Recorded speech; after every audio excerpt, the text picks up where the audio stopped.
Hello बच्चों, तो हम अपना चैप्टर एटम्स एंड मॉलिक्यूल्स को कंटिन्यू करते हैं और अपना नेक्स्ट टॉपिक पढ़ते हैं John Dalton's atomic theory.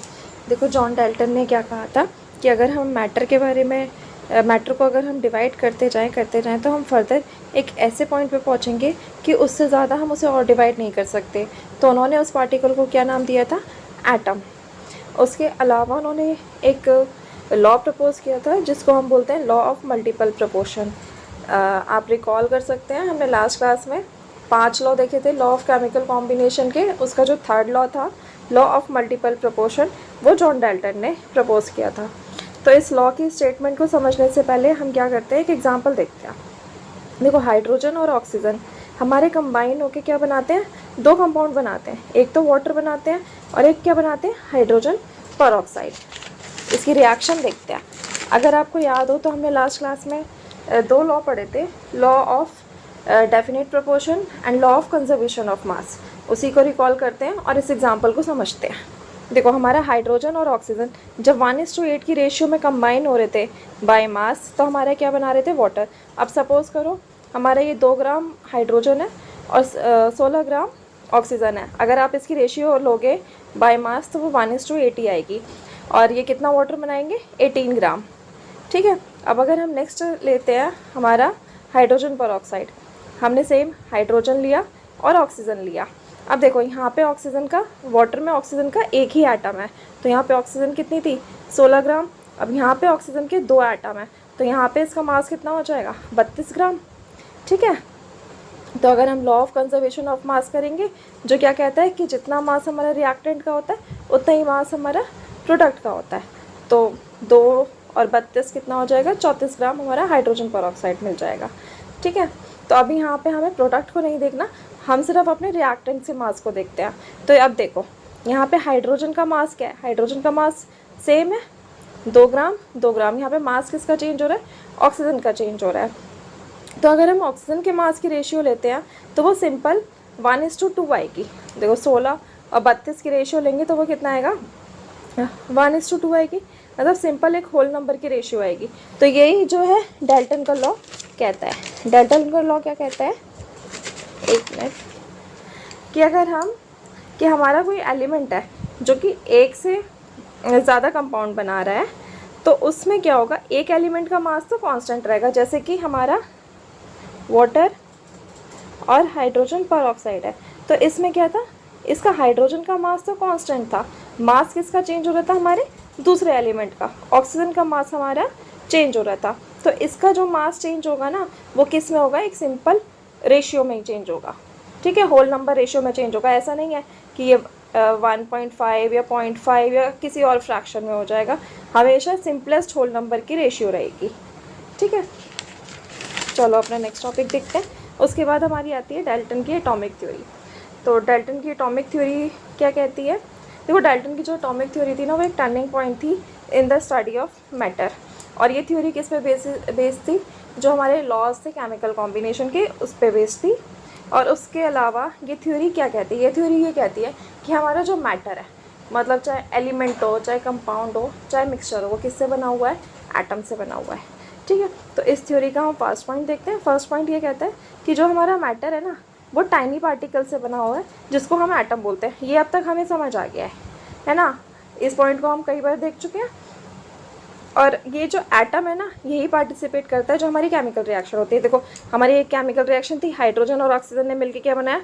Water बनाया। तो यहाँ पे इसका कहना ये है कि जो हमारा हाइड्रोजन है, हाइड्रोजन का एटम रिएक्ट करा है और ऑक्सीजन का एटम रिएक्ट करा है। ठीक है। तो ये केमिकल रिएक्शन पूरी हुई है और उसने क्या बनाया? हमारा वाटर बनाया है। आई होप ये पॉइंट आपका क्लियर होगा। नेक्स्ट ये जो पॉइंट है, ये कहता है कि जो एटम्स है ना, वो इंडिविजुअल पार्टिकल्स हैं। मतलब एटम जो है ना, वो डिवाइड नहीं कर सकते। ठीक है। अब कोई केमिकल रिएक्शन हो रही है तो उसमें एटम ना तो बनता है, ना ही वो डिस्ट्रॉय होता है। मतलब वही law of conservation of mass को ये पॉइंट हमारा बताता है कि मास ना तो बनता है, ना वो ख़त्म होता है। मास हमारा कांस्टेंट रहता है। उसके बाद ये नेक्स्ट पॉइंट ये कहते हैं कि जो हमारा कोई भी, अगर हम एलिमेंट की बात करते हैं तो उसमें जितने भी एटम्स हैं ना, उनका जो मास है वो आइडेंटिकल है। मतलब क्या है? मान लो अगर मैं हाइड्रोजन की बात करती हूँ, ठीक है, तो इस हाइड्रोजन के जो एलिमेंट है, हाइड्रोजन कैसे एग्जिस्ट करता है, H2 में एग्जिस्ट करता है। अब ये हाइड्रोजन कैसे बना होगा, इसमें हाइड्रोजन के बहुत सारे एटम होंगे, उन्होंने ही हमारा ये मॉलिक्यूल बनाया है ना। तो इसका कहने का मतलब ये कि इसमें हाइड्रोजन जितने भी एटम लगे होंगे, जितने भी एटम से ये बना होगा ना, वो सारे के सारे एटम्स क्या होंगे, आइडेंटिकल होंगे, और उनकी जो केमिकल प्रॉपर्टीज़ है ना वो सेम होंगी। केमिकल प्रॉपर्टीज़ का क्या मतलब है कि ये सारे के सारे सेम ही अपना केमिकल नेचर शो करेंगे।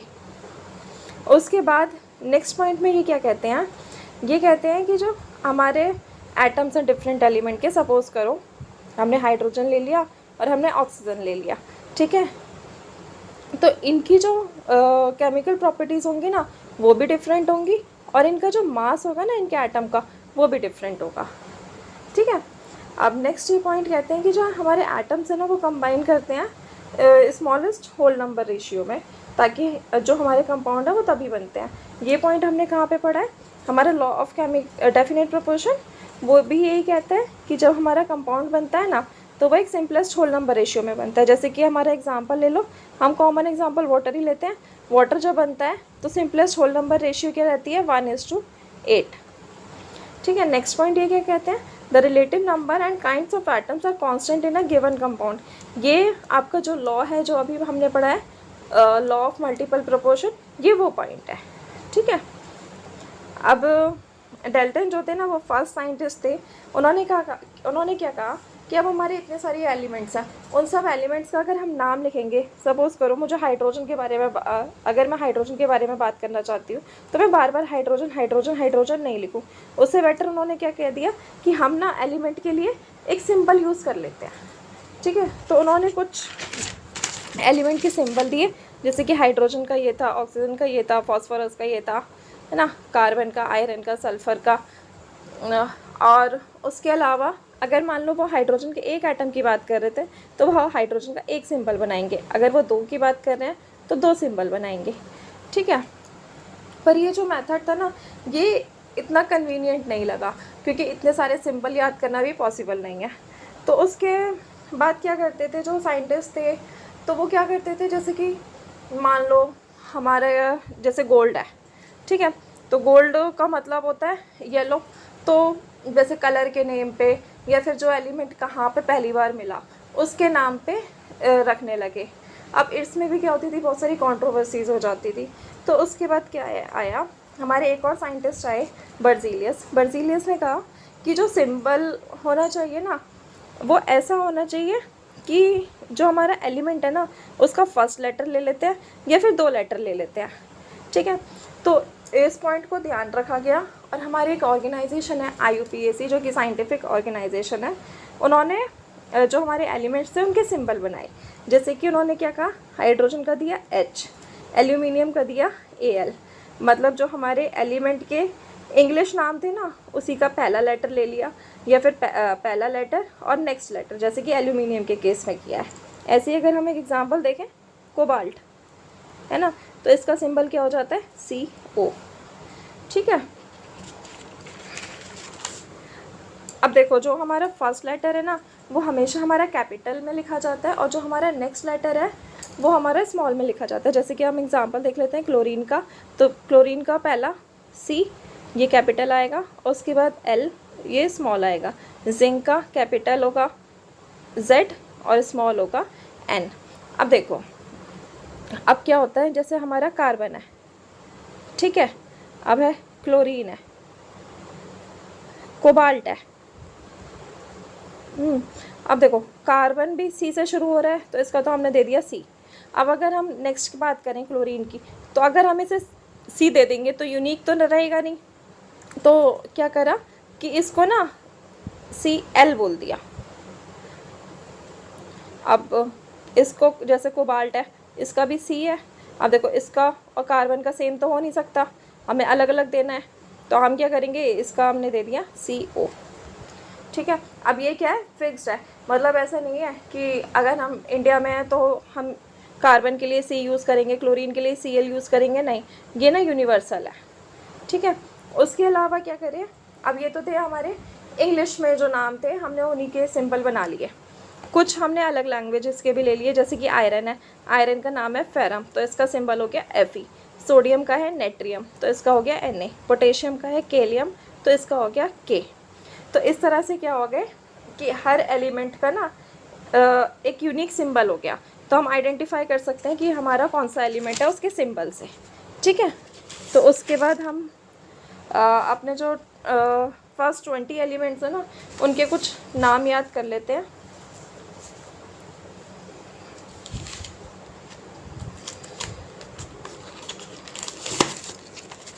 देखो पहला है हमारा, ये जो एलिमेंट्स लिखे हैं ये फर्स्ट 10 एलिमेंट्स हैं, ये इनके नाम है और ये इनके सिंबल हैं। Hydrogen, helium, lithium, beryllium, boron, carbon, nitrogen, oxygen, fluorine, neon, ठीक है। तो इसका सिंबल क्या है? हाइड्रोजन का H, हीलियम का He, लिथियम का Li, बेरिलियम का Be, बोरोन का B, कार्बन का C, नाइट्रोजन का N, ऑक्सीजन का O, फ्लोरीन का F, नियॉन का Ne। अब हम इसे याद कैसे करेंगे? देखो याद करो।